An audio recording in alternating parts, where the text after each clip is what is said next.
오늘 십계명 강의 6번째 시간입니다. 살인하지 말라라는 제목으로 하나님 말씀 증거하겠습니다. 우리 교회로 모일 때에 우리가 성경적인 교회, 성경이 말하고 있는 교회를 이루는 것, 이것이 우리가 이루어야 될 모습입니다. 그럼 성경적 교회가 뭐냐? 그것은 초대교회, 특별히 예루살렘 교회를 말합니다. 예루살렘 교회가 있었던 행했던 모습이 사도행전 2장에 나와 있죠. 우리 같이 한번 이와 같은 교회가 우리 안에 그대로 이루어지기 위한 마음을 갖고 같이 한번 읽어봤으면 좋겠습니다. 사도행전 2장 42절로 47절 같이 한 목소리 한번 읽어봅시다. 시작. 그들이 사도의 가르침을 받아 서로 교제하고 떡을 떼며 오로지 기도하기를 힘쓰니라. 사람마다 두려워하는데 사도들도 말미암아 기사와 표적이 많이 나타나니 믿는 사람이 다 함께 있어 모든 물건을 서로 통용하고 또 재산과 소유를 팔아 각 사람의 필요를 따라 나눠주며 날마다 마음을 같이하여 성전에 모이기를 힘쓰고 집에서 떡을 떼며 기쁨과 순전한 마음으로 음식을 먹고 하나님을 찬미하며 또 온 백성에게 칭송을 받으니 주께서 구원받는 사람을 날마다 더하게 하시니라. 아멘. 그러니까 이 초대교회의 모습을 보면 기사와 표적이 많이 나타나고 또 믿는 사람들이 하나도 자기의 것을 자기 물건이라고 하지 않고 서로 통용하고 또 날마다 마음을 같이 해서 성전에 모여서 예배를 드리고 또 각자 집으로 가서 우리로 말하면 셀 예배를 말씀의 교제를 하는 이 삶을 살아서 하나님께 영광이 올라가고 백성들로부터 칭송을 받고 구원받는 사람의 수가 날마다 늘었다 하는 내용이 있습니다. 우리가 이런 교회를 이루어가는 것입니다. 그런데 우리가 한 가지 질문을 던질 것은 그렇다면 우리의 원형을 찾을 때 초대교회 예루살렘 교회를 원형으로 찾는데 그럼 예루살렘 교회는 무엇을 원형으로 봤을까 하는 거예요. 예루살렘 교회는 그냥 우리가 처음 만들어졌으니까 우리가 하는 게 발걸음이 우리가 처음이지 그게 아니고 예루살렘 교회도 그들이 기대하고 바라고 이루어가는 원형의 교회가 있었습니다. 그 원형의 교회를 스데반 집사의 설교를 통해서 우리에게 보여줍니다. 사도행전 7장 38절 우리 같이 한번 읽어볼까요? 시작. 시내산에서 말하던 그 천사와 우리 조상들과 함께 광야에 있었고 또 살아있는 말씀을 받아 우리에게 주던 자가 이 사람. 지금 스데반 집사가 뭐라고 말합니까? 광야교회가 있었다라는 것입니다. 이 광야교회가 뭐냐면은 이스라엘 백성들이 출애굽을 하고 40년 동안 광야 생활을 했을 때의 모습을 지금 광야교회라고 말합니다. 그러니까 초대교회에 있어서 그들이 꿈꾸고 바라봤던 교회의 모습, 그것은 광야교회, 출애굽 사건의 40년의 광야 생활이었다는 것입니다. 그러니까 사실은 우리가 교회를 세우자, 교회를 이루자라고 말할 때는 이 두 가지 전통을 다 받아들여야 됩니다. 그러니까 출애굽했을 때의 그 교회의 모습, 모세를 통한 그 교회의 모습, 그리고 예루살렘 교회의 모습, 이 두 가지를 다 받아들여야 됩니다. 사실은 더 원형은 광야교회의 모습입니다. 그 광야교회의 모습을 이루면서 지금 초대교회에 나와 있는 예루살렘 교회는 교회의 생활에 대한 부분에 초점을 맞춘 것입니다. 사실은 이 광야교회의 핵심이 뭡니까? 출애굽을 시켰는데 하나님의 은혜로 시킨 거죠. 그렇게 하고 나서 가나안 땅까지 들어가기까지 40년 동안은 무엇을 했냐면은 하나님의 백성답게 제사장 나라답게 그들을 훈련시킨 것입니다. 성장시킨 거예요. 그럼 무엇으로 성장시켰느냐? 하나님이 두 가지를 그 광야 생활에 주었습니다. 한 가지가 십계명, 다른 하나가 성막, 이 두 가지입니다. 그러니까 십계명과 성막을 통해서 이스라엘 백성들을 하나님의 백성답게 제사장 나라답게 성장을 시켰고 그 성장시키는 과정 속에서 성도들이 어떻게 살았느냐? 그것이 초대교회에서 보여주고 있는 서로 통용하고 자기 물건이라고 하지 않고 그러면서 서로 간에 날마다 함께 한 마음이 되고 같이 마음 품고 이것이 이루어졌다 하는 것입니다. 그래서 우리가 이 초대교회 부분에서도 그 모습을 한 가지를 또 볼 수 있는데 사도행전 2장 42절 아까 읽었던 말씀의 맨 첫 절이죠. 우리 같이 한번 읽어볼까요? 시작. 그들이 사도의 가르침을 받아 서로 교제하고 떡을 떼며 오로지 기도하기를 힘쓰느라. 우리가 초대교회를 생각하면 교제, 나눔, 사랑, 함께함 이와 같은 것들에 대해서 굉장히 초점을 맞추게 됩니다. 근데 사실은 이것이 이루어지기 위해서 반드시 필요했던 게 뭐냐? 가르침을 받고 하나님 앞에 오로지 기도하는 영적인 삶이었다는 것입니다. 그러니까 하나님과의 관계가 바르지 않으면 사람과의 관계는 바르게 될 수가 없습니다. 그런데 하나님과의 관계가 바르지 않는데 말씀대로 제대로 서 있지 않는데도 불구하고 사람과의 관계가 바르게 되려고 애쓰는 것, 그것을 인본주의라고 말합니다. 굉장히 조심해야 될 부분입니다. 마찬가지로 하나님과의 관계는 바르게 됐다고 하면서 바르게 됐다는 것을 무엇으로 증명합니까? 요한일서 3장에 보면 요한일서 1장이죠. 1장에 보면 내가 사람들을 사랑하는 것으로 내가 하나님을 온전히 믿고 있는 것을 증명할 수 있다라고 성경은 기록합니다. 그러니까 하나님과의 관계는 바르게 돼 있는데 내가 사람들을 향해서 용납하거나 사랑하지 못한다라면 거짓입니다. 그러니까 이것이 신앙의 핵심이에요. 그러니까 지금 광야교에서 보여주고 있는 게 뭡니까? 하나님과 이스라엘 백성들과의 관계를 보여줘요. 우리가 하나님으로부터 무슨 말씀을 받았고 성막은 뭡니까? 우리가 하나님께로 어떤 자세로 나가야 될 것이냐 하는 걸 가르쳐 줍니다. 자, 이것을 통해서 구름기둥, 불기둥에 지금으로 말하면 성령의 인도하심을 적극적으로 받는 거죠. 자, 이런 삶이 이루어지니까 사람들끼리 서로 자기 물건이라고 욕심 부리지 않고 서로 나누어주고 날마다 마음을 같이서 모일 수 있는 사랑의 능력이 생겼다는 것입니다. 그러기에 정말 중요한 것은 하나님과의 관계입니다. 우리가 이제 십계명 말씀을 통해서 하나님이 우리에게 뭐라고 말씀하셨느냐 이걸 듣고 반드시 그대로 지켜가야 합니다. 그 능력을 또 구해야 됩니다. 그것이 되기 위해서 성도 간의 교제와 나눔이 있는 것입니다. 그렇지 않고 성도 간의 교제와 나눔만 있다면 그것이 사실은 잘못된 교회의 모습이고 신앙의 모습이다라고 말할 수 있습니다.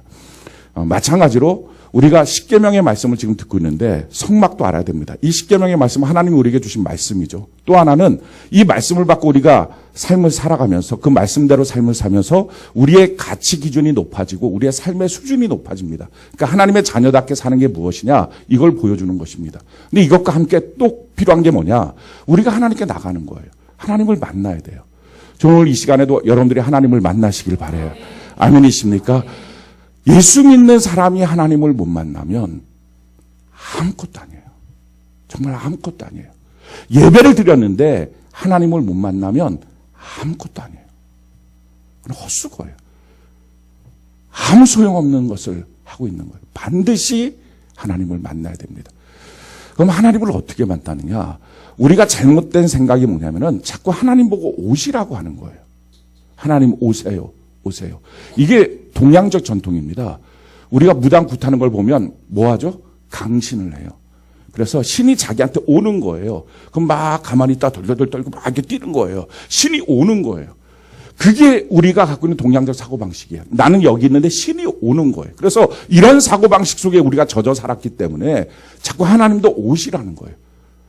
오시라는 거. 물론 그런 의미는 하지만 찬송가 중에서 이곳에 오셔서 이곳에 자정하사. 이 찬송 좋은 찬양이에요. 그럼에도 불구하고 까딱 잘못하면 오시라. 그러니까 내가 가만히 있고 그냥 하나님이 오시면 좋겠다는, 내 문제 가운데 하나님이 오셨으면 좋겠다는 거예요. 그래서 성경은 그렇게 말하지 않아요. 하나님이 오시는 게 아니고요. 우리가 하나님께로 나아가는 거예요. 그래서 성경이 뭐라고 말합니까? 히브리서 4장 16절 우리 같이 한번 읽어볼까? 히브리서 4장 16절 같이 한 목소리 시작. 그러므로 우리는 군일하심을 받고 때를 따라 돕는 은혜를 얻기 위하여 은혜의 보좌 앞에 담대히 나아갈 것이니라. 아멘. 뭐라고 말하죠? 은혜와 궁유를 얻기 위하여 은혜의 보좌 앞에 어떻게 하라고요? 담대히 나아가야 된다는 거예요. 담대히 나아가야 된다. 그러면 하나님을 향해서 가야 하나님을 만나는 거예요. 예배 드릴 때도 여기에 그냥 가만히 있으면 여러분들 하나님 못 만나요. 오늘 이 시간 마음을 모아서 하나님의 은혜의 보좌 앞으로 나가시길 바라요. 그럼 하나님의 은혜의 보좌 앞에 어떻게 나가느냐? 나가는 방법이 뭐냐? 그 방법이 성막이에요. 그래서 성막 전체는 전에도 한번 강의를 했었는데 언제 기회가 되면 또 한번 성막 강의를 할 텐데 성경 전체에서 50장이나 됩니다. 성막의 분량이. 그러니까 성경 읽으려고 그러면 이게 무슨 말인지 이해도 안 되는 말씀이 막 계속 이게 50장이나 돼요. 출애굽기, 레위기, 민수기, 또 히브리서 50장이나 됩니다. 왜 이렇게 방대한 분량의 내용을 성경으로 쓰셨느냐? 이유는 그게 하나님을 만나는 길이기 때문에 그래요. 성경이 이렇게 말합니다. 출애굽기 25장 22절 우리 같이 한번 읽어볼까요? 시작. 거기서 출애굽기 25장 22절 같이 한 목소리 시작. 거기서 내가 너와 만나고 속죄소 위 곧 증거계 위에 있는 두 그룹 사이에서 내가 이스라엘 자손을 위하여 내게 명령할 모든 일을 내게 이르리라. 아멘. 하나님을 만나는 장소를 하나님은 정해 놓으셨어요. 아무 데서나 만나는 게 아니라는 거예요. 너가 와야 되는 자리가 있다는 거예요. 그게 어디라고요? 거기서요. 그 거기가 어디라고요? 속죄소 위, 증거계 위에 있는 두 그룹 사이에서 내가 앉아있고 글로 나오면 내가 너를 만나겠다. 여기가 어디냐면 여기가 지성소예요. 그래서 우리가 가끔 찬양 부르면 우리가 성소로 나갑니다. 지성소로 나갑니다. 거기로 가야 하나님을 만나는 거예요. 여러분들 예배 가운데 나왔습니다. 오늘 시간 우리의 마음을 모아서 하나님이 임재하신 지성소로 가시길 바랍니다. 거기서 하나님을 만나야 돼요. 거기서 내가 너한테 할 말이 있다는 거예요. 그리고 내가 거기서 너한테 들을 말이 있다는 거예요. 우리가 기도도요. 기도의 응답이 어디 있습니까? 지성소로 가는 거예요. 하나님의 음성을 듣는 것, 하나님의 뜻을 아는 것, 지금 날 향한 하나님의 분명한 계획을 아는 것, 지성소로 가야 돼요. 그렇지 않고 기도하니까 다 응답을 자기 뜻대로만 해요. 응답이 자기 뜻인 거예요. 자기가 하고 싶은 건 거예요. 보장이 안 되는 거예요. 신앙생활 정말 어떻게 보면 하나님을 못 만난 신앙생활은요 강팍합니다. 얼마나 고집세고 신앙의 이름으로 얼마나 함부로 하고 못되게 하는지 몰라요. 고집 부리고 분노하고. 왜? 하나님을 못 만나니까. 오늘 하나님 만나는 은혜가 있기를 바랍니다. 자, 성막의 구조가 어떠냐 한번 띄워주시기 바래요. 여러분들이 다 아시겠지만 이렇게 생겼어요. 이게 전체가 큰 게 이제 그 성막이고요. 그 성막의 뜰 안에 조그만한 성소가 있습니다. 이 성막의 크기가 얼마큼 되느냐? 그걸 잘 알도록 하기 위해서 우리 본당 크기예요. 너무 기가 막히지 않습니까? 우리 본당에 딱 로비의 문을 다 열고 딱 해서 전체 크기를 보면 이게 성막 전체 크기예요. 그리고 이 성소와 지성소로 되어 있는데 가운데 휘장이 있고요. 이 성소의 크기가 어디냐? 이거예요. 다목적홀. 우리 교회가 이게 하나님의 임재가 있을 수 있는 가능성이 매우 많아요. 이걸 어떤 분이 이걸 다 알고서 이렇게 설계를 하셨냐? 아니에요. 하다 보니까 그냥 이렇게 된 거예요. 그래도 이게 얼마나 놀라운 하나님의 섭리입니까? 자, 그러면 어떻게 나가야 돼요? 저 언약궤까지 나가야 되거든요. 지성소까지. 그러려면 맨 처음에 성소의 문 앞에 서는 거예요. 성소의 문 앞에 서서 나 같은 죄인을 불러주신 아무나 거기 못 들어가잖아요. 나 같은 죄인을 불러주신 하나님 감사합니다. 구원하신 하나님 고맙습니다. 하고 들어간 맨 처음에 뭐가 보이죠? 번제단이 보여요. 번제단에서 뭐랍니까? 예배 드리는 거죠. 거기서 이렇게 고백하는 거예요. 나는 하나님을 예배하기 위해서 사는 사람입니다. 이 고백을 하고요. 예배 드리는 것이 내 인생의 목적입니다가 동의돼야 돼요. 그게 아멘 이게 돼야 돼요. 그래야 그 다음으로 나가는 거예요. 그게 동의가 안 된 상태에서 사업이 어렵다고 복 달라고 그러니까 번제단 앞에서 통과도 못하고 하고 있으니 응답을 받아도 감정이고 하나님을 못 만나는 거예요. 만나야 돼요. 하나님을. 하나님 나는 예배드리는 사람입니다. 난 예배드리기 위해서 태어났습니다. 예배드리기 위해서 창조됐습니다. 이게 아멘이 되느냐 이게 중요해요. 그 다음에 어떻게 하면 그게 아멘이 되면 그 다음에 물두멍으로 가는 거예요. 물두멍이 뭡니까? 자기 몸을 씻는 거예요. 비추어서 씻는 것. 자, 자기 몸을 씻는 게 뭡니까? 거룩이에요. 깨끗해지는 거예요. 하나님, 내 인생의 목적은 거룩입니다. 내 인생의 성공이 거룩입니다. 돈 많이 버는 것, 큰 집을 사는 것, 큰 차를 사는 것, 높은 자리에 올라가는 게 아니라 난 하나님께 쓰임받기 위해서 거룩해지는 것, 깨끗해지는 것, 이것이 내 인생의 목적이고 이것이 내 인생의 성공입니다. 이것을 동의되느냐 하는 거예요. 정말 이게 믿어져서 아멘이 되느냐? 그게 돼야 돼요. 그래야 그 다음 단계로 가는 거예요. 그러니까 이런 고백들이 없이 하나님 앞에 급하다고 힘들다고 달라 그러고 땡깡을 피니 이 하나님이 만나겠다고 하는 장소까지 안 나오니까 이 신앙생활이 어려워지는 거예요. 그 다음에 이게 통과되면 어떻게 합니까? 이제 드디어 성소로 들어가는 거예요. 너무 감사가, 나 같은 자를 하나님이 제사장으로 삼아 성소로 들어가게 하시니 감사합니다. 구약 시대는 아무나 못 들어갔어요. 근데 신약 시대에 예수님께서 우리를 새롭게 하셔서 우리 모두가 왕 같은 제사장이 된 거예요. 그래서 성소로 들어가요. 성소로 들어가서 정면에 보면 뭐가 보입니까? 금향단이 보여요. 그 향단에서 뭐 합니까? 그 향이 뭐예요? 요한계시록에 보니까 하나님께 올려드리는 감사의 기도를 하는 거예요. 단원의 기도를 하는 거예요. 하나님, 내가 오늘도 하나님께 감사합니다. 할렐루야. 내가 이 문제 앞에서도 하나님께 감사합니다. 이게 동의가 되느냐 하는 거예요. 이게 정말 믿어서 사면이 되느냐 하는 거예요. 자, 그 다음에 좌편을 보는 거예요. 금초대가 있어요. 이 금초대의 불빛을 통해서 성소 안에서는 다 움직입니다. 성소는요, 세 겹으로 된 천막이기 때문에 불빛이 하나도 없어요. 그러니까 오직 저 금초대를 의지해서 그 안에서 다닐 수 있어요. 그 금초대를 성령의 조명이라고 말하기도 하고, 요한계시록 1장 마지막 절에 보면 그것이 교회와 교회에 세우신 주의 사자의 그 조명하심, 지도하심이라고 말합니다. 그러니까 다른 말로 말하면 성령의 조명하심과 또 주의 종 목사님을 통해서 내게 지도하시는 말씀 앞에 나는 순종하고 있는가라는 거예요. 자, 순종의 고백, 순종을 합니다. 아멘. 순종하지 못하고 억세고 고집스러웠던 걸 내가 오늘 시간 회개하고 돌이킵니다. 이 고백이 돼야 돼요. 그러니까 그 고백이 안 되면 자기의 문제 앞에, 자기의 삶의 문제 앞에 기도 제목은 아뢰지도 못하는 거예요. 근데 그게 아니라 자기가 급하다고 바쁘다고 하나님이 주신 약도는 팽개쳐버려 자기 마음대로 하니 이 기도가 무슨 기도예요? 정욕의 기도예요. 들을 수가 없는 기도예요. 자, 그 다음에 어떻게 합니까? 오른쪽에 보니까 진설병 떡상이 있어요. 그 진설병이 뭡니까? 6개 떡이 놓여 있어요. 일주일에 한 번씩 안식일마다 바꾸는 거죠. 6개, 12개가 있다는 것이 12지파가 있다는 것이, 그것이 먹는 떡입니다. 그러니까 제사장이 먹고 힘을 내는 것이죠. 세상 사람들은 말씀이 진설병, 진열에 놓은 그림의 떡인 것 같지만 우리 예수 믿는 사람들은 하나님의 말씀이 능력이에요. 할렐루야. 내가 먹을 말씀이 있다. 할렐루야. 오늘 여러분들 이 자리에 나왔을 때 여러분들 각자가 먹을 하나님의 말씀이 있어요. 여러분들 각자가 순종할 하나님의 말씀이 있어요. 이것을 아멘 믿습니다. 이 고백이 돼야 돼요.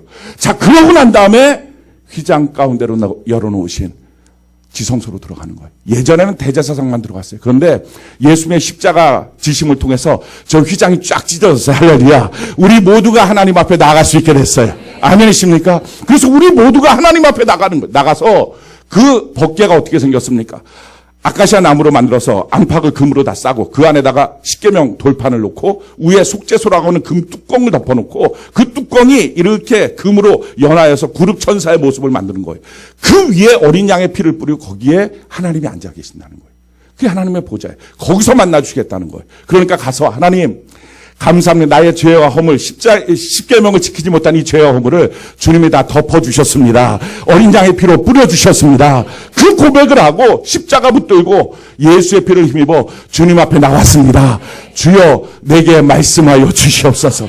내가 또 아래의 말씀을 하라고.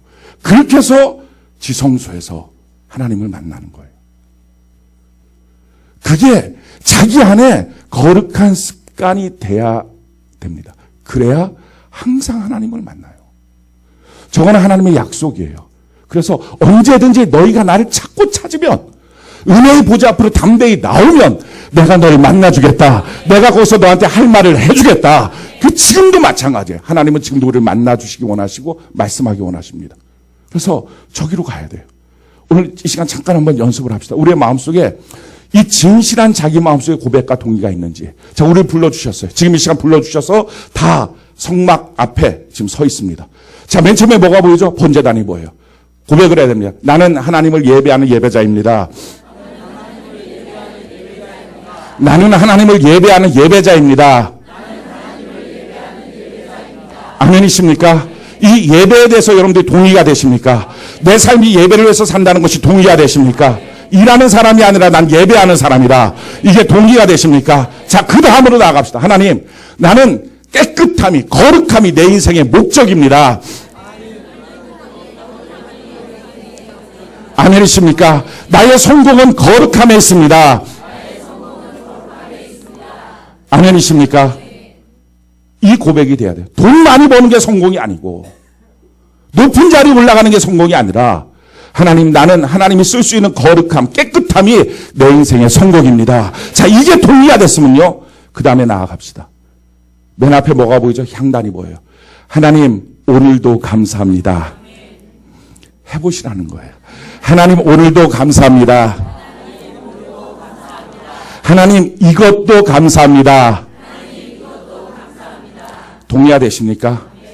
하나의 거리낌이 없지만 하나님 앞에 나가는 거라서 이게 거짓으로 대충 옆 사람 보고 해서는 안 되는 거예요. 자, 그 다음에 좌표를 봅시다. 근초대가 뭐예요? 성령의 조명하심 앞에 순종합니다. 교회 세우신 주의 종 앞에 순종합니다. 아멘이십니까? 이 마음이 되어 있습니까? 그러니까 자기의 고집을 갖고서는 하나님을 못 만나는 거예요. 처음부터. 이것이 주님 앞에 고백돼야 됩니다. 그 다음에 오른편으로 보면 떡상이 있어요. 말씀이 나의 힘입니다. 말씀이 나의 힘입니다. 아멘이십니까? 자, 그 다음에 뭐예요? 이제 예수의 피를 힘입어 지성소로 들어가는 거예요. 거기서 주님을 만나시기 바라요. 아멘이십니까? 나의 모든 죄와 허물을 덮으신 하나님을 찬양합니다. 나의 모든 죄와 허물을 덮으신 하나님을 찬양합니다. 주님 내게 말씀하소서. 아멘이십니까? 자, 그러면 이걸 좀 해보는 거예요. 한 1분만 시간을 갖고서 우리 피아노를 누가 한 분이 좀 쳐주시면 좋겠어요. 이 그림을 보시고 그림을 안 보고 눈을 감고 정말 진지함으로 그렇게 고백하고 나갈 수 있으면 좋고요. 근데 그러면 길을 잃어버릴 것 같다라고 생각되시는 분은 그림을 보시고 대신에 한 가지는 분명히 필요해요. 전심, 진심이에요. 그러면 저거를요 저는 아침마다 하는데 저 지성소까지 저 마음으로 들어가잖아요. 온몸에 소름이 쫙 돋아요. 욥기서에 보면 영적 세계에 들어가면 그런 현상들이 나타난다 그래요. 그러니까 실제로 하나님의 임재 앞에 들어가요. 그리고 종종 주님 앞에 뭉클 눈물이 쭉 나와요. 저는 오늘 이 시간에 여러분들 그곳에 들어가서 주님이 주시는 말씀 가운데 서 있기를 바라요. 여러분들이 중간에 걸어가면서 주님 앞에 나아가면서 버려야 될 것들을 버리셔야 합니다. 그게 하나님을 만나는 거예요. 담대히 하나님 앞에 나가는 거예요. 고쳐야 될 것을 고쳐야 됩니다. 자기 힘 갖고 안 되니까 우리에게 필요한 것이 회개입니다. 그렇게 해서 예복을 입고 정결한 예복을 입고 주님 앞에 나가는 것입니다. 누구든지 와도 됩니다. 그러나 아무나 만나지는 못합니다. 이걸 우리가 기억해야 돼요. 누구든지 주님 앞에 올 수는 있습니다. 그러나 아무나 함부로 하나님을 만날 수는 없습니다. 준비된 자만이 만납니다. 오늘 여러분들이 한 분도 빠짐없이 하나님을 만나고 변화되는 은혜가 있기를 바랍니다. 하나님을 만나면 변화가 됩니다. 하나님을 만나면 새로워집니다. 하나님을 만나면 전에 갖고 있던 자기의 생각대로 절대 고집 부리지 못합니다. 고집 부리는 것은요, 안 만난 거예요. 똑같은 것은 쇼한 거예요. 정말 하나님 만나야 돼요. 변화돼야 돼요. 우리가 이렇게 하나님을 만나는 길인 성막을 우리에게 주셨고 또 하나가 뭡니까? 하나님의 백성답게 살 수 있는 말씀을 주셨어요. 그게 십계명이에요. 그래서 이 십계명 말씀을 지금도 반드시 지켜야 됩니다. 이걸 함부로 여기는 사람들은요 형통하지 못합니다. 근데 이 십계명 말씀을 존귀히 여기고 붙잡고 나가면 여호수아에게 그 말씀, 그 율법을 들고 나가면 가나안 족속도 다 이길 수 있다. 어떤 문제에 여리고도 무너뜨릴 수 있다. 요단도 가를 수 있다. 이게 하나님의 말씀이에요. 그런데 문제 해결은 재능에 있는 게 아닙니다. 돈줄에 있는 게 아닙니다. 하나님의 말씀을 존귀히 여기는 것입니다. 그럴 때 하나님이 함께하여 주십니다. 우리 십계명 한번 암송합시다. 십계명 웬만하면 암송합니다. 자, 10가지밖에 안 되니까 제가 1계명,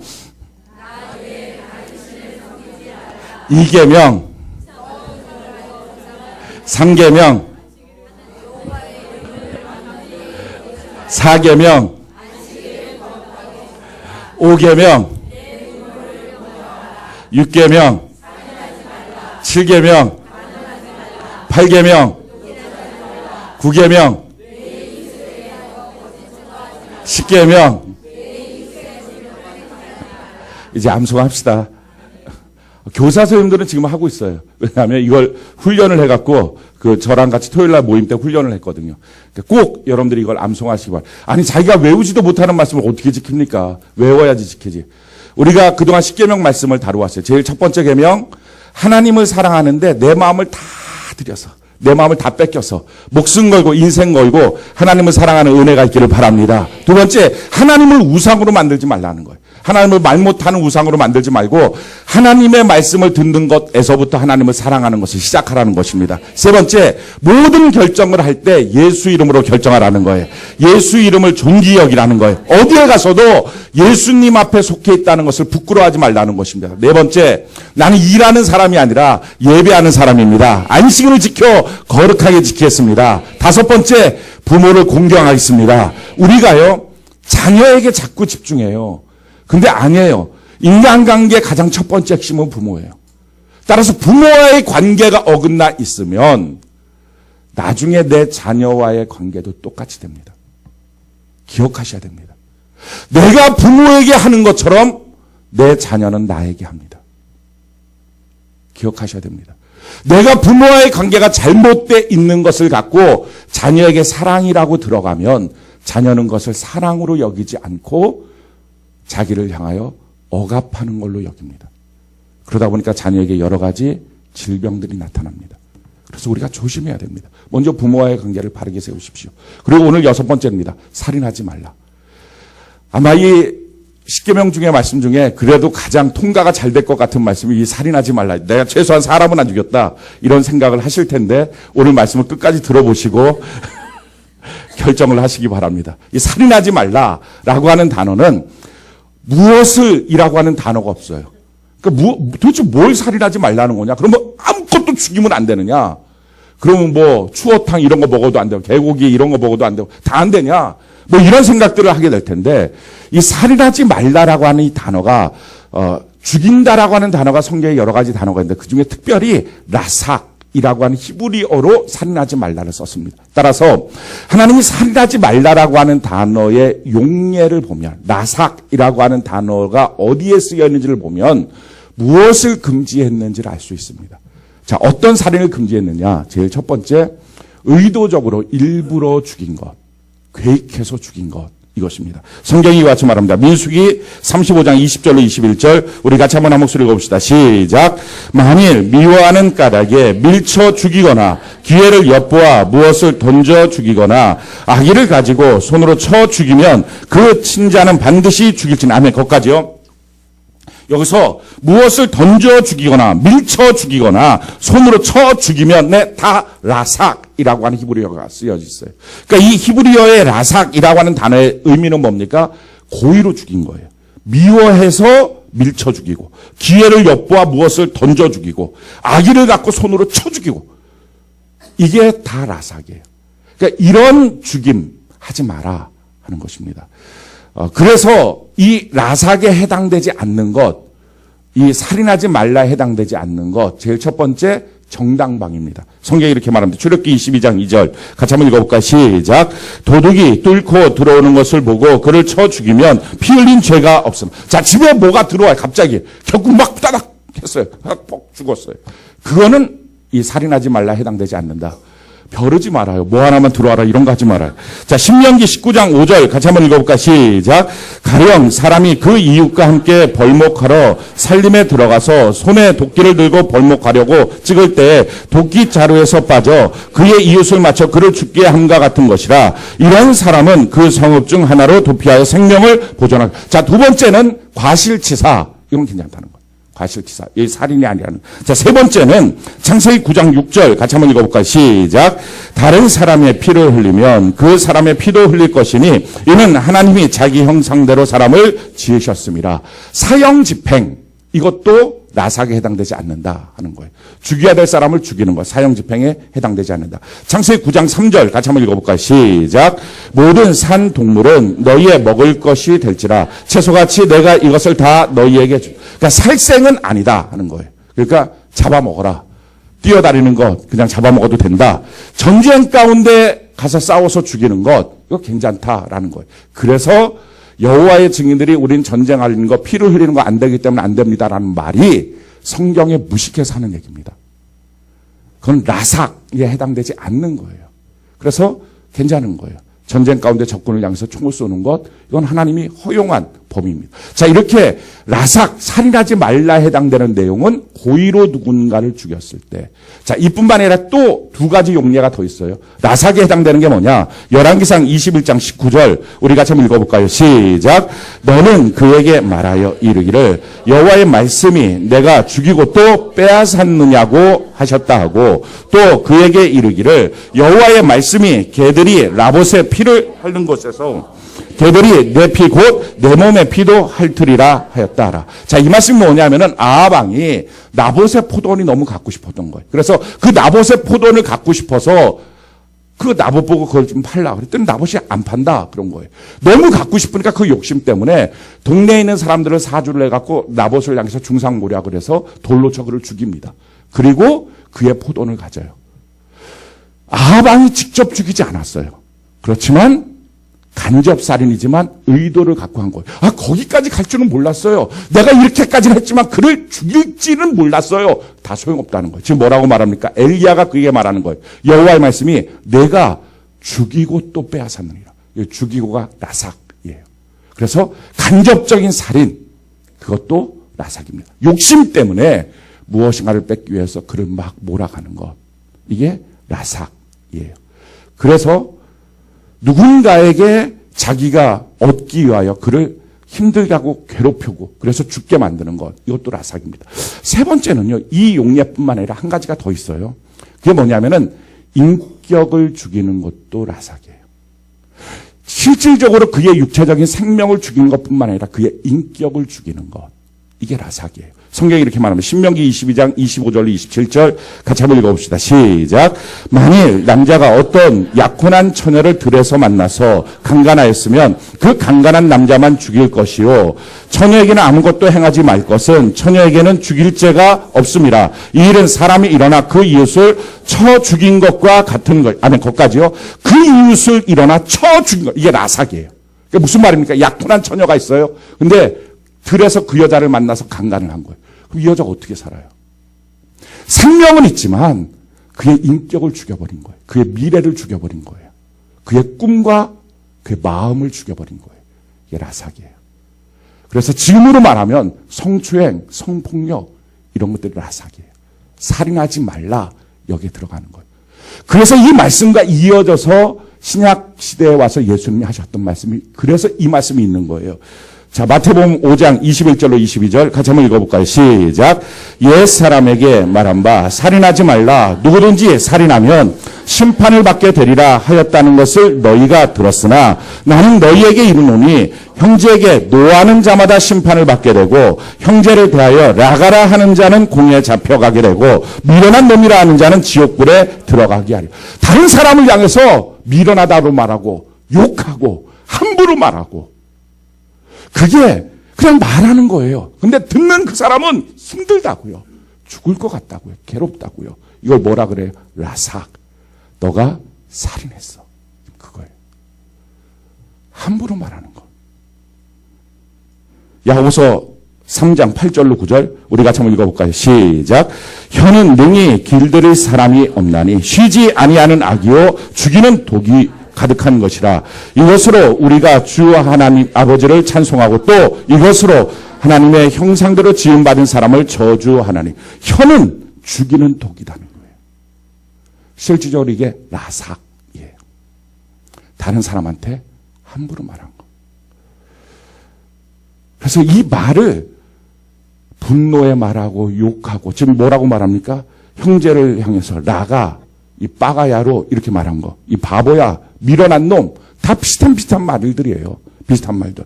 화내고 막 함부로 화내고 와 이거밖에 못해 이런 거. 다 이게 뭐예요? 라삭.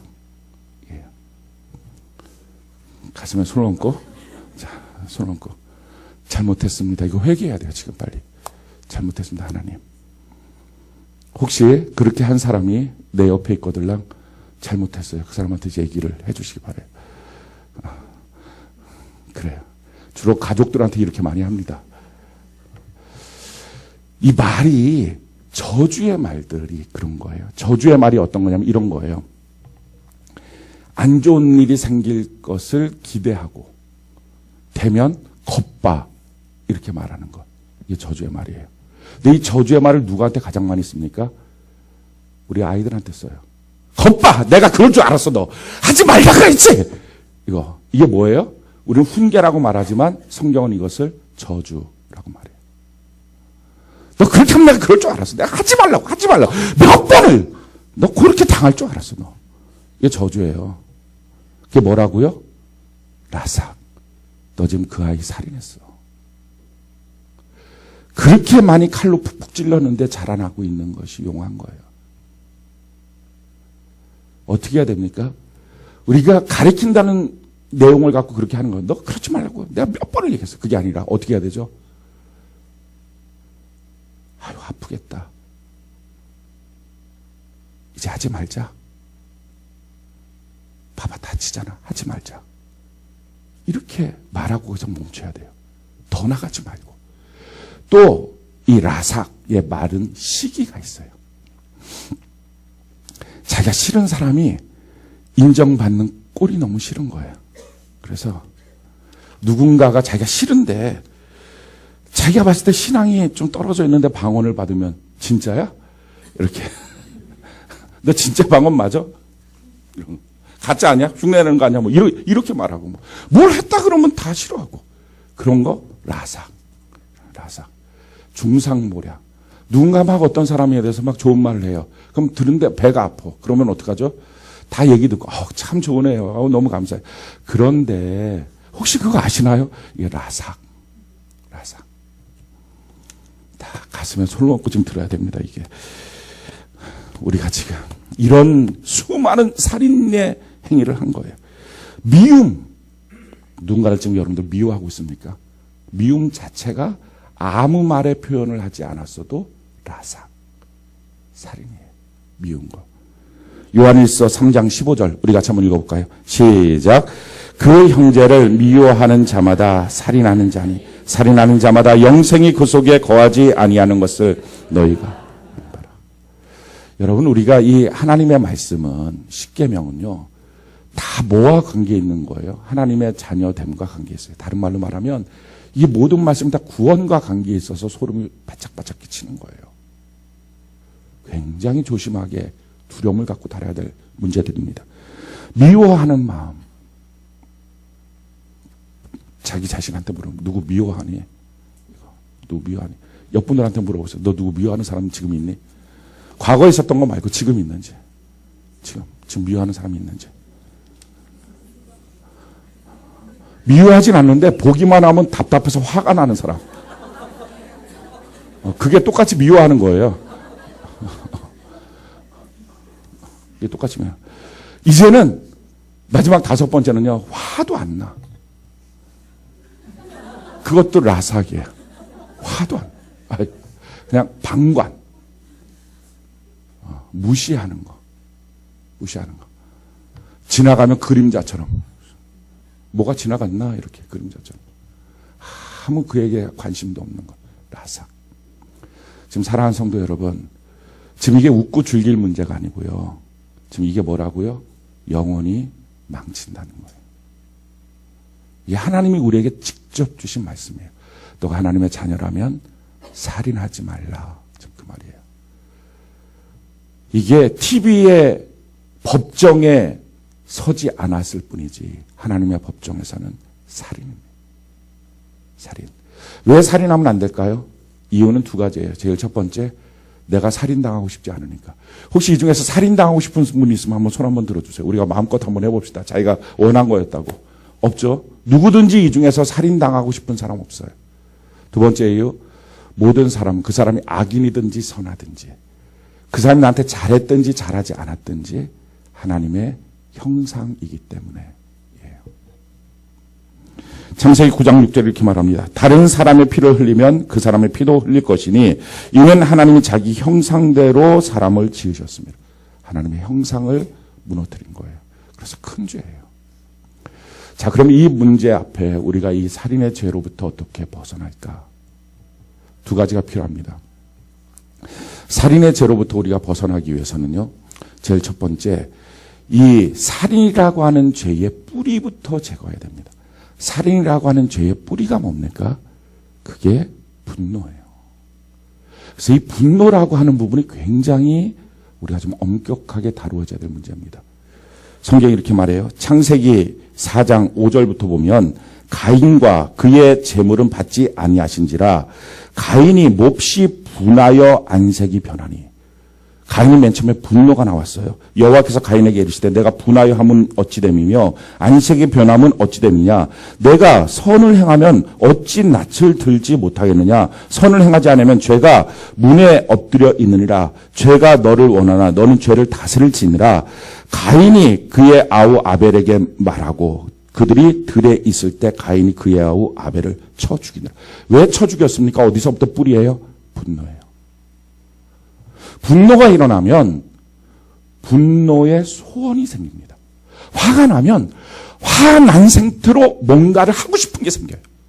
그거를 죄의 소원이라고 말하고요. 하나님께서는 그 가인 보고 너 그거 다스려야 돼. 그거 다스리지 않으면 큰일 나. 가인이 그걸 안 다스려서 라삭 살인자가 된 거예요. 우리도 마찬가지예요. 분노가 일어났을 때 절대 분노가 주는 소원대로 하지 마십시오. 자, 분노 자체는 죄는 아니에요. 그건 우리에게 주어진 감정입니다. 근데 문제는 내게 주어진 모든 감정 중에 가장 위험한 감정이 분노예요. 그래서 화내는 부분을요, 절대 쉽게 여기면 안 돼요. 화나는 부분은요, 반드시 그 뒤에 따라오는 것들이 있어요. 뭐가 따라오느냐? 에베소 4장 26절 27절 우리 같이 한번 읽어볼까요? 시작. 분을 내어도 죄를 짓지 말며 해가 지도록 분을 품지 말고 마귀에게 틈을 주지 말라. 자, 분이 나면 뭐가 있다고요? 죄가 따라와요. 그리고 반드시 마귀가 따라와요. 그래서 내가 갖고 있는 감정 중에 가장 위험한 감정, 죄로 나를 끌고 가고 마귀한테 속하게 만드는 감정, 이게 분노예요. 그런 점에서 분노는 단순한 성격이에요. 나는 화가 잘 나는 성격이에요. 나는 화를 잘 내는 성품이에요가 아니고요. 이 부분은 좀 다루어져야 될 부분이에요. 마귀에게 속했을 가능성이 매우 높아요. 왜 그렇게 말하느냐? 요한일서 3장 12절 우리 같이 한번 읽어볼까요? 시작. 가인과 같이 하지 말라. 그는 악한 자에게 속하여 그 아우를 죽였으니 어떤 이유로 죽였느냐? 자기의 행위는 악하고 그의 아우의 행위는 의로움이라. 뭐라고 말합니까? 지금 가인이 분노가 나자마자부터 뭐가 됐다고요? 악한 마귀에게 속해버렸다는 거예요. 이게 무서운 거예요. 여러분 화를 냅니까? 화가 나는 순간에 그걸 빨리 다스리지 않으면 마귀에게 속해버립니다.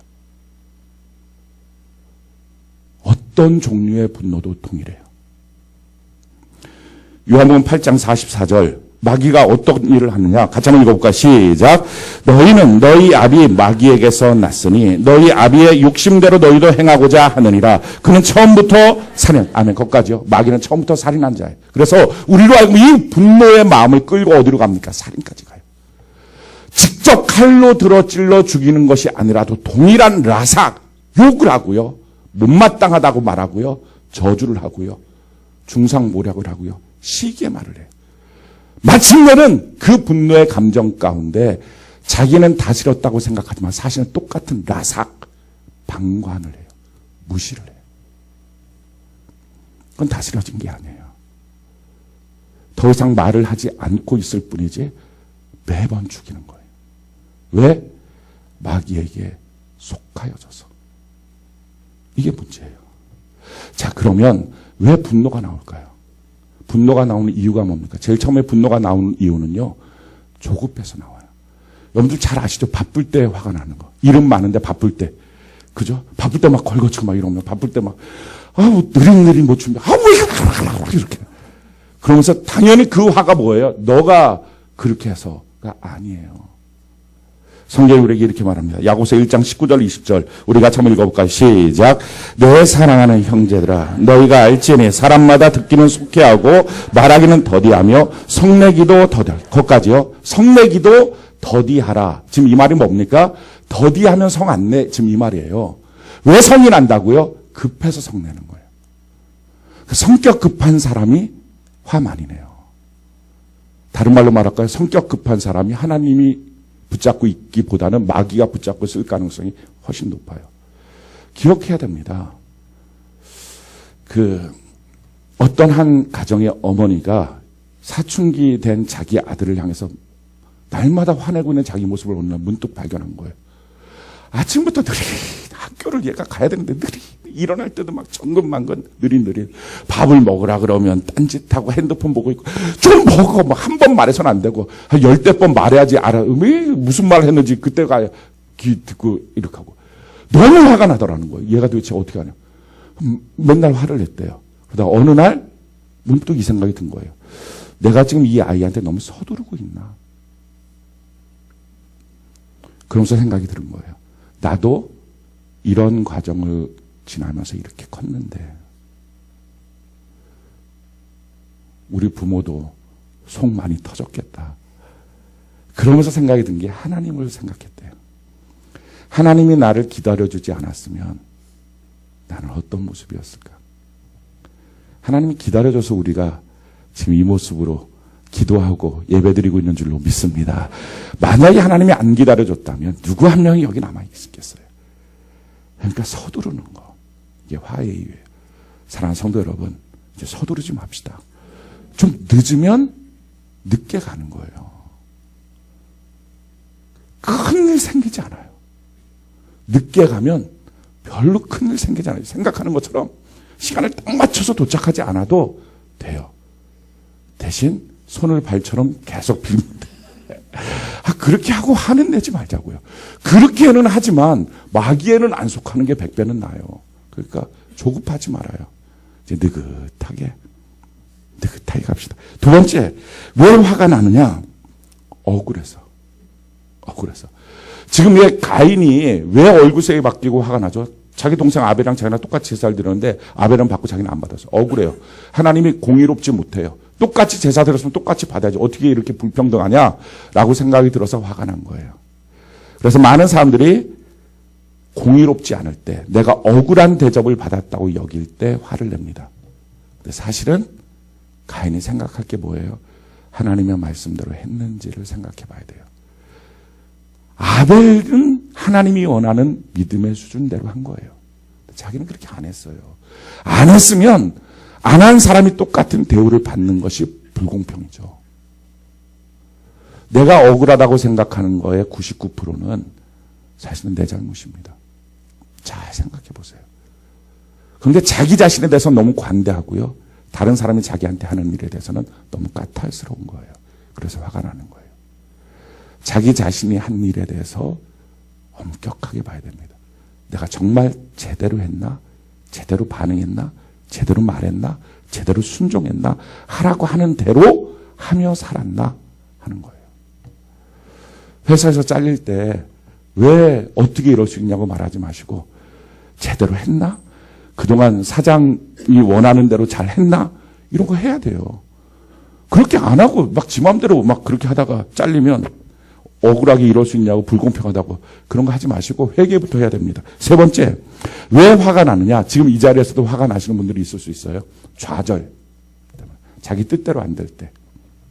예배는 1시간 안에 끝나야 되는 거예요. 근데 시간은 자꾸 가는데 집에 가면 또 무슨 난리가 생길지 모르는데 늦어지기만 하고 그날따라 목사님이 피를 받고 그러면 화가 막 거기서 목사님 쌩글쌩글 웃으면서 말하고 자기는 화가 나고 이렇게 좌절, 자기 뜻대로 안 될 때 화가 나요. 화내지 마시기 바라요. 살이 나는 거예요. 그게 라삭. 마지막 네 번째는요. 이것도 너무 중요해요. 학습되어서. 이게 무서워요. 학습되어서. 자, 잠언 22장 24절 25절 우리 같이 한번 읽어볼까요? 시작. 노를 품는 자와 사귀지 말며 울분한 자와 동행하지 말지니 그의 행위를 본받아 내 영혼을 올무에 빠뜨릴까 두려움. 화를 잘 내는 사람 옆에 있으면 배웁니다. 그래서 자기가 화를 내요. 사람은 처음부터 화 잘 못 냅니다. 모르는 사람 앞에서 잘 화를 못 냅니다. 근데 한두 번 화를 냈는데 그게 통해요. 그러니까 화를 내요. 학습이에요. 학습. 마귀가 자기 사람 만들려고 학습시키는 거예요. 누구 화 잘 내는 사람 있잖아요. 딱 그런 상황만 오면 말을 탁탁탁탁. 이게 다 마귀한테 학습된 거예요. 선생님이 마귀예요. 차라리 사랑하는 성도 여러분 그러지 말고요. 막 어디서 맨날 당해 오시기 바라요. 한 번만 다음번에 또 만나면 내가 그대로 갚아줘야지. 나는 말도 못하고 쑥맥이야. 이거 바보야. 꼼짝 못하고 가만히 있었네. 그렇게 살아요. 그 다음번에 가서 벼르고 말해갖고 마귀한테 속하지 말고 그냥 계속 그렇게 살아요. 그렇게 살면 하나님이 그 사람 책임져 주신대요. 한 3번만 그렇게 사시는 은혜가 있기를 바랍니다. 한번 따라해 봅시다. 이거는 좀 따라해 봐야 돼요. 당하고 삽시다. 다시 한번요. 당하고 삽시다. 성질 내는 사람은 마귀에게 속한 사람입니다. 자꾸 성질 내고 자꾸 화나고 곱씹고 그렇게 하지 맙시다. 학습되는 것. 우리가 꼭 기억해야 될 것은 아까도 말씀드렸지만 이 분노는요. 분노가 나면 소원이 생겨요. 화가 나면 뭔가 하고 싶은 게 생겨요. 신기한 것 중에 한 가지는 성도하고 싸우면 예배드리고 싶지 않은 마음이 생겨요. 그거 아십니까? 예배드리고 싶지가 않아요. 확 화가 나요. 그게 지금 분노의 소원이에요. 그래서 분노의 소원이 뭐라고요? 죄의 소원이에요. 그래서 예배를 안 드려요. 화가 나잖아요? 그럼 이상해요. 화가 나면 셀장 전화를 받고 싶지가 않아요. 이게 분노의 소원이에요. 죄의 소원이에요. 또 화가 나면 밴드에서 빠져요. 큐티밴드. 아니 큐티밴드가 무슨 죄가 있어요? 자기 화랑 무슨 상관이 있어요? 화가 나면 셀레비 안 드리고 화가 나면 봉사자리 안 가고 이상한 거예요. 그게 뭐예요? 자기 마음대로 하는 것 같지만 사실은 자기 안에 있는 죄의 소원이에요. 분노의 소원. 사랑하는 성도 여러분, 절대로 마귀가 원하는 대로 살지 마시기 바라요. 하나님 편에 서 있어야 돼요. 그래서 성경이 이렇게 말합니다. 우리 다시 한번 읽어볼까요? 야고보서 1장 19절로 20절 우리 같이 한번 읽어봅시다. 시작. 내 사랑하는 형제들아 너희가 알지니 사람마다 듣기는 속히하고 말하기는 더디하며 성내기도 더디하라. 사람이 성내는 것이 하나님의 의를 이루지 못하. 자, 내가 분노로 해서 결정해서 말하거나 행하는 모든 것들은 하나님의 뜻하고는 전혀 상관없다는 거예요. 하나님의 의를 이루지 못한다. 망하는 길이에요. 그게 자기 인생을 망하게 하는 거예요. 절대로 분노로 무엇인가를 결정하고 행하지 마십시오. 마귀가 원하는 대로 살지 마십시오. 그래서 분노가 일어났을 때 이 분노를 어떻게 다스리느냐 이게 중요해요. 다윗이라고 하는 인물이 왜 다윗일까? 그에게 일어났던 많은 분노가 있는데 그 분노를 다윗은 다스렸어요. 우리도 이 분노를 다스리는 것을 좀 배울 필요가 있습니다. 시편 39편에 보면 이 다윗이라고 하는 사람이 죄를 지어서 병에 걸렸어요. 무슨 죄 때문에 병에 걸렸는지 모르겠지만 그런데 별로 큰 죄는 아니었던 것 같아요. 성경에 기록되지 않은 걸 보면. 그런데 주변에 죄는 수백 개 졌는데도 너무 건강한 사람들이 있어요. 이 사람들이 와갖고 다윗을 조롱하는 거예요. 야, 너 도대체 죄가 얼마나 많길래 이렇게 아파. 사실 그 사람들이 죄가 훨씬 더 많은데 다윗의 입장에서 얼마나 억울합니까? 화가 날 거 아니에요. 이거 불공평하다, 억울하다. 하나님 어떻게 이럴 수 있습니까? 막 그들이 와서 조롱하니까. 자, 그럴 때 다윗의 마음속에 들어왔던 이 분노를 다윗이 어떻게 다스리느냐. 우리도 마찬가지예요. 분노는 다스리지 않으면 살인입니다. 시편 39편 1절 같이 한번 볼까요? 1절 같이 한 목소리 시작. 내가 말하기를 나의 행위를 조심하여 내 혀로 범죄하지 아니하리니 악인이 내 앞에 있을 때 내가 내 입에 재갈을 먹이리라 하였도다. 절대 입으로 범죄하면 안 돼요. 화가 났을 때 화난 상태로 말하지 마십시오. 화난 상태로 뭐라고 하지 마십시오. 얼굴이 바뀌는 것까지 어떻게 하겠어요? 그 정도도 안 바뀌는 사람이 누가 있겠습니까? 근데 절대 그것을 입으로 열지 마십시오. 톤도 달라지지 마십시오. 엄마 화났어? 화났어? 엄마 화났어? 화났다니까? 엄마 화 안 났는데 왜 자꾸 화내게 만들어? 하지 마십시오. 이미 그 전에 얼굴색이 달라졌으니까 화났어? 라고 물어보면 내가 마음이 좀 지금 어렵네? 잠깐만 나 마음 좀 진정하도록 시간을 줘. 이렇게 하는 게 좋아요. 거기서 화났어! 이렇게 하고 화를 내지 말고. 지금 다윗이 어떻게 한다고요? 누군가 자기한테 조롱하니까 화가 나니까 어떻게 했어요? 입에 말을부터 안 해요. 말부터 안 하겠다. 나 살인의 죄를 범하지 않겠습니다. 말하지 않아요.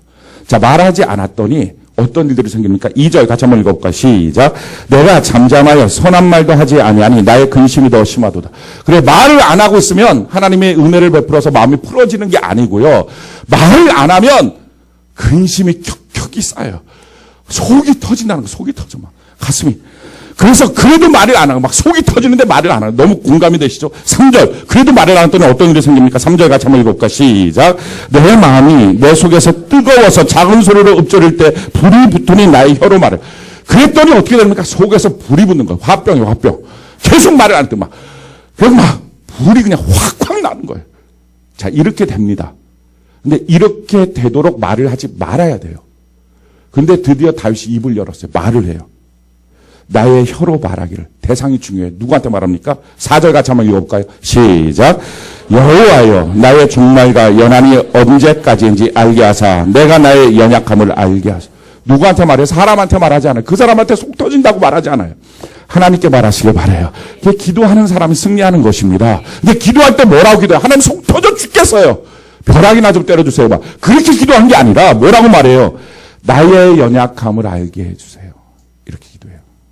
왜 화가 나죠?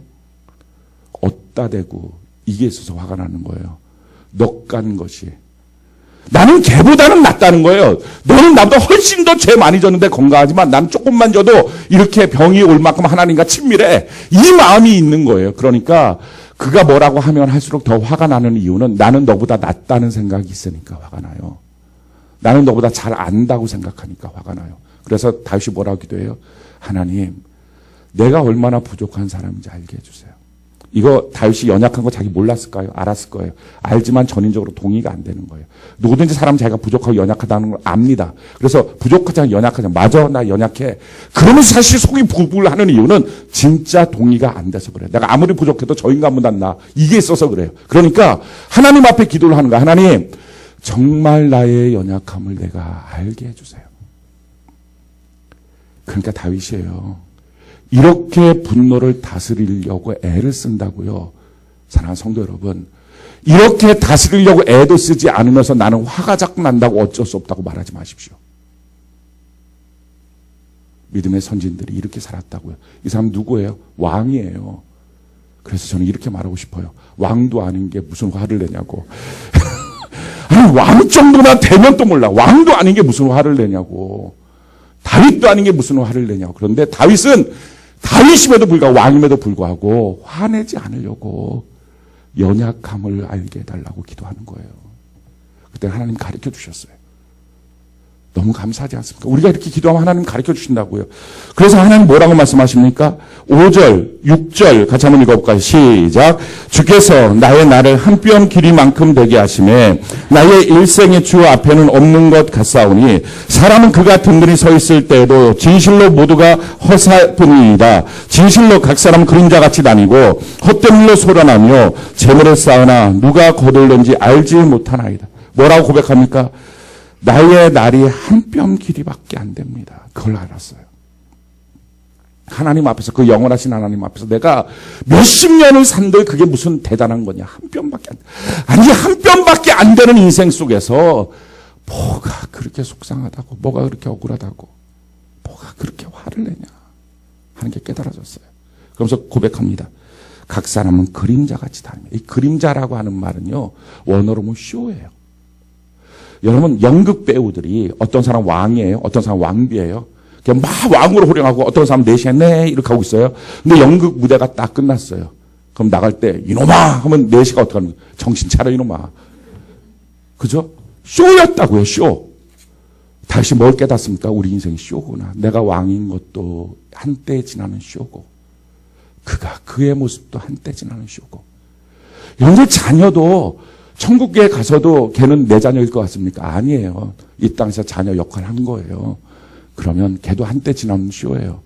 그럼 너무 속 끓이지 말고, 너무 화내지 말고, 그 남편 봐주며 살고, 부족해서 그런 거예요. 덮어주고, 채워주고. 그 안에 그냥 여러분들이 자꾸 사랑해주면 흠도 펴지고, 허물도 펴져요. 그러면 얼굴에 빛도 납니다. 그냥 그렇게 사는 것입니다. 왜요? 천국 가서도 아내가 아니잖아요. 천국 가서 여보하면 저한테 왜 이러세요? 이렇게 하고 다니는 거라고요. 천국 가면 그게 다 아니란 말이에요. 지금 혹시 부부간에 같이 앉아있습니까? 옆분들한테 말해요.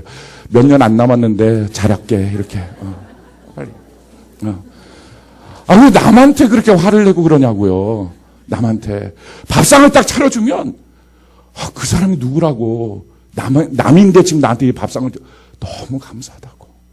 식당 아줌마도 반찬만 리필만 해줘도 고맙다고 말하잖아요. 아니, 밥 먹으면서 물 한 잔 갖다 주고 고맙다고, 물 다시 떠다 주면 또 고맙다고. 이래야지 당연하지. 천국 가면 전부 다 남이라고요. 저 사람 내 신랑인데 왜 저한테 이러세요? 이렇게 하고 다닌단 말이에요. 그러니까 다 쇼라고요.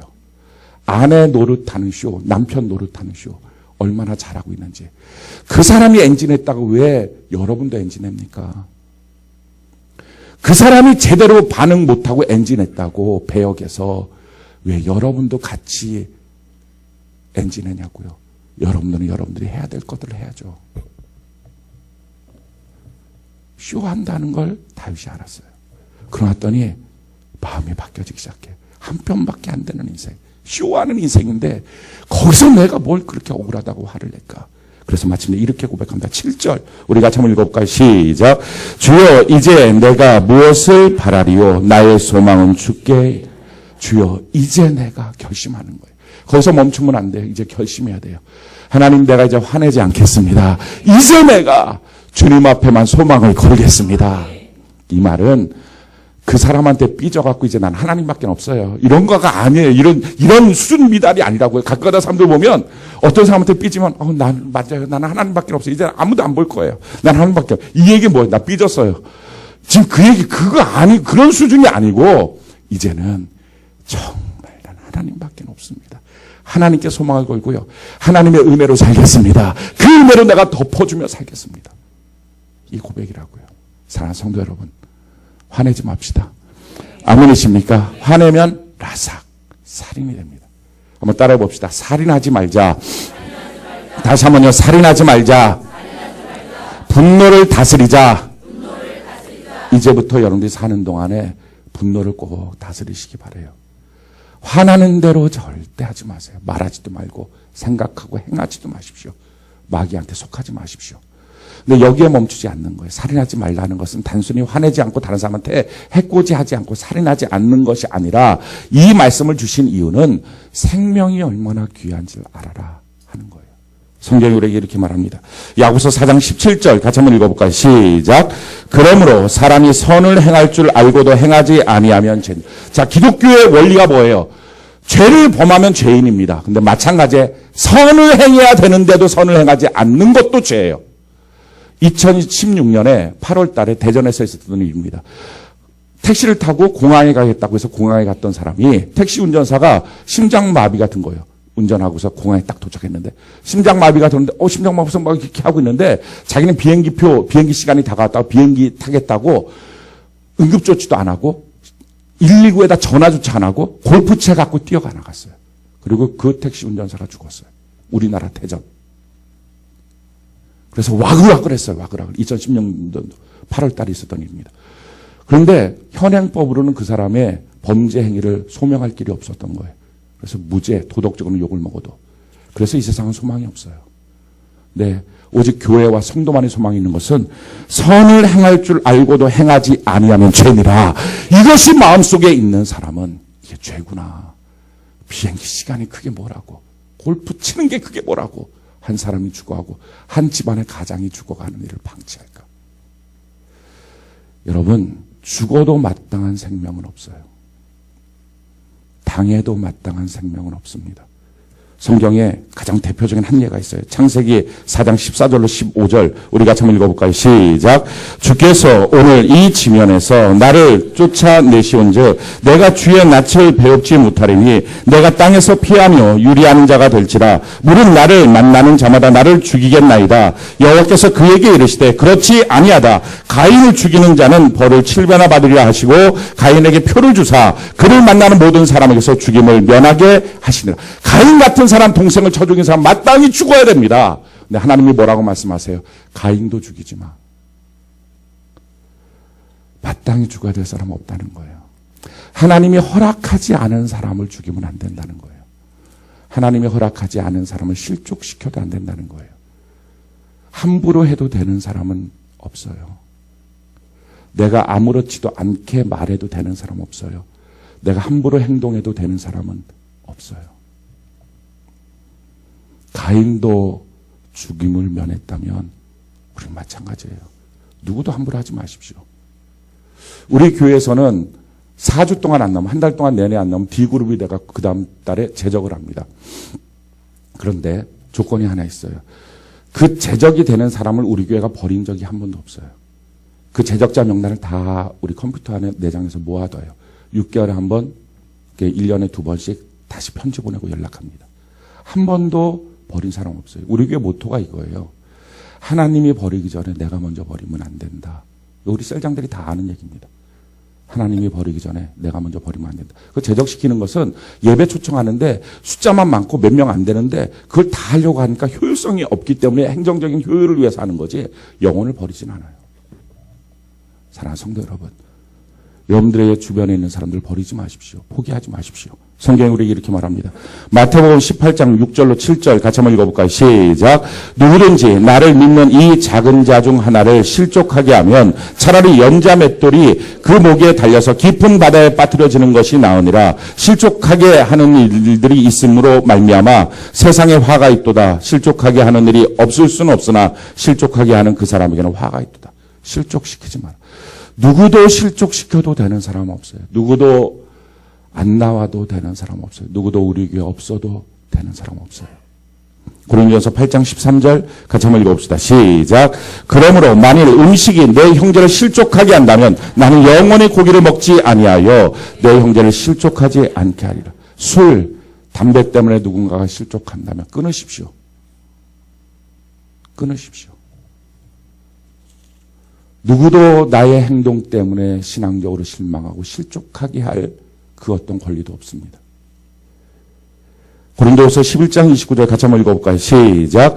누가 약하면 내가 약하지 아니하며 누가 실족하게 되면 내가 애타지 아니하더냐. 그렇습니다. 단 한 명도 함부로 여길 사람 없어요. 자기 회사 종업원 함부로 여기지 마십시오.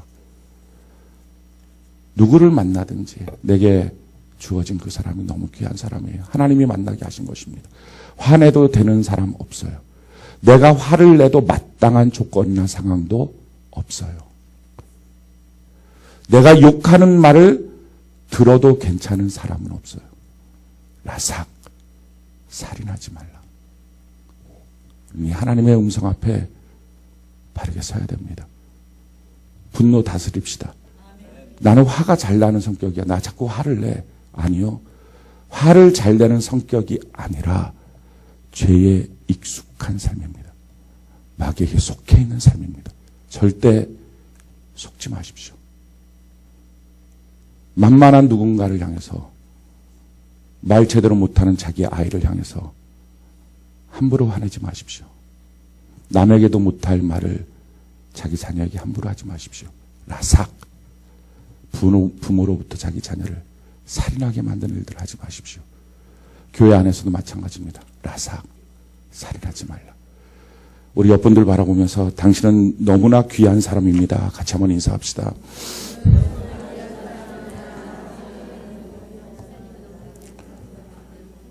말씀 잘 들으셨습니까? 정말 잘 들으셨습니까? 집중해서 들으셨습니까? 하나님의 말씀으로 들으셨습니까? 예배 정말 잘 드려야 합니다. 예배 정말 잘 드려야 합니다. 예배 드리고 나면 정말로 삶이 완전히 바뀌어야 합니다. 내가 하나님을 만나니까. 그래서 하나님 만나지 않는 생활을 더 이상 지속하지 마십시오. 함부로 살아가는 삶을 지속하지 마십시오. 어느 날 주님이 날 부르실 때 그 자리 서지 못하는 사람이 하나도 없도록 우리 이제부터 준비하는 인생이 되는 복이 있기를 예수님 이름으로 축원합니다.